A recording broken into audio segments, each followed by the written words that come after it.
5ই আগস্টের পরে কি হলো?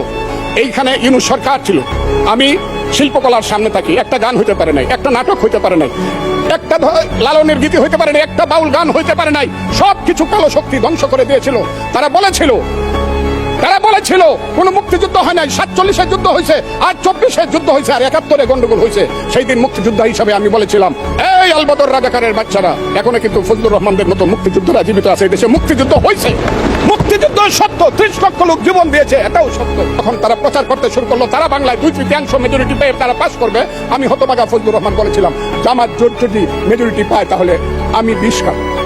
এই কথাটা আমি বলেছিলাম, 20 খাবো। হ্যাঁ, কথাটা সত্য, আমি বলে যাচ্ছি।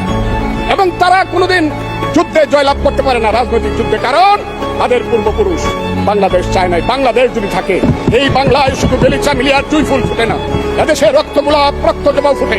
এদেশের জঙ্গলে শুধু কোকিল ডাকে না, এদেশের জঙ্গলে রয়্যাল বেঙ্গল টাইগারও থাকে। যতদিন রয়্যাল বেঙ্গল টাইগার থাকবে, মুক্তিযোদ্ধা জিতবে, রাজাকার কোনোদিন এদেশে জয়লাভ করতে পারবে না। আমি চ্যালেঞ্জ করে বলে গেলাম।